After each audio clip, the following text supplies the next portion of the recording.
For his exceptional career, as well as his volunteer service to the Tepper School and Carnegie Mellon University, it is our pleasure to celebrate Eric's achievements. Eric enjoyed a stellar 32-year career with Union Pacific Railroad, one of the largest freight rail providers in North America. When he retired from Union Pacific in 2017 as the Executive Vice President and Chief Administrative Officer, it marked the end of a career which saw him lead a wide variety of company functions and initiatives, including marketing and sales, purchasing and supply chain, financial planning and analysis, strategic planning, human resources, industrial engineering, and transportation. That's quite a lot. Currently, he is president and CEO of Aswani-Butler Investment Associates, a private equity firm based in Omaha. He serves on the board of directors for several organizations, including Nesource Inc., Eastman Chemicals Company, and West Fraser Timber Company.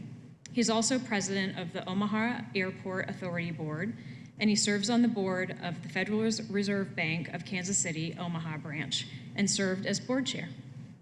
A man of the highest integrity and humility, Eric is an accomplished musician and was one of the founders of the first Carnegie Mellon University gospel choirs while he was an undergraduate. He's also a pastor and founder of Joy of Life Ministries in Omaha, Nebraska, and serves as a bishop in the Church of God in Christ. Eric has been a lifetime supporter of Carnegie Mellon University and the Tepper School. He has volunteered his time, his talent, and his resources to support a host of funds and fellowships, including naming a space in the Tepper Quad building and establishing the Eric L. and Cynthia Butler Endowed Fellowship Fund. In addition, he has served on the Tepper Business Board of Advisors, the Tepper School Alumni Board, and served as a W.L. Mellon Speaker, and on his class reunion committee. Eric is an exemplary role model of achievement and service in our alumni community, and I think we can all say it's a very impressive career that you've had, sir. Thank you so much. For his career accomplishments, it's our privilege to award Eric Butler the 2024 Tepper Alumni Lifetime Achievement Award.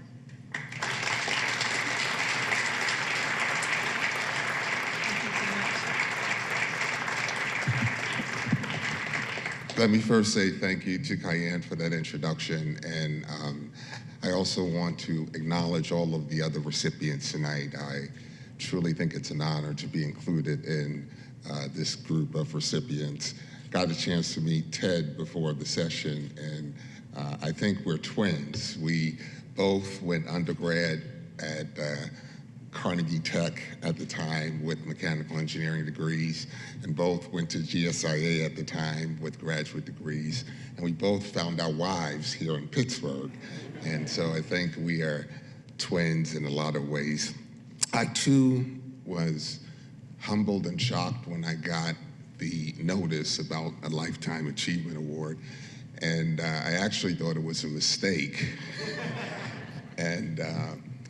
But when I realized that it was me, not only was I honored, but I started worrying a little bit about lifetime, because I said that means I must be getting old.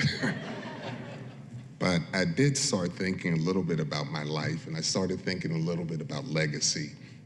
And my thought went back to my first boss, who was my grandfather. My grandfather raised 10 children through the Depression, and my grandfather's mindset was whatever you find to do it.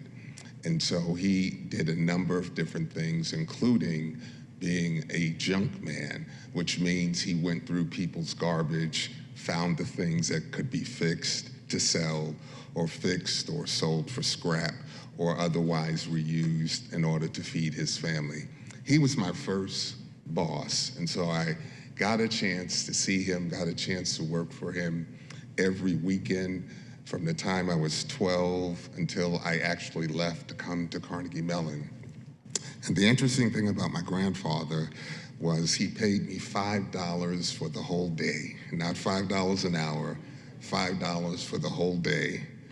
And that didn't change up until the weekend before I left to come to Carnegie Mellon as an undergrad. I was still making $5 for the whole day. But what that taught me was something very important. It taught me that it wasn't about the money. It was about what you were doing that counts. And so I was willing to work I had a lot of other jobs, but I was willing to work for him because it was about the mission and the purpose for it, and it wasn't about the money. Thought about my grandfather, thought about my parents, both of whom dedicated their lives to service. And they had a philosophy that was put down in me early on in the church in a hymn that said, if I could help somebody as I pass along, then my living shall not be in vain. My mother had a philosophy that wherever you go, whatever you do, that place should be left better because you were there. And so all of those things were kind of deeply rooted inside of me. Now you might say, what does that have to do with Tepper and Carnegie Mellon? Well, when I got the opportunity to come to Carnegie Mellon, I was just a kid from the inner city of New York. And what Carnegie Mellon did for me, both as an undergrad and then Tepper as a graduate school, was it really gave me the tools, it opened the doors, it opened my mind, it opened my eyes of what could be possible and what could be attained. And so my view of Carnegie Mellon is that it allowed me to do what is most important to me, and that is give back.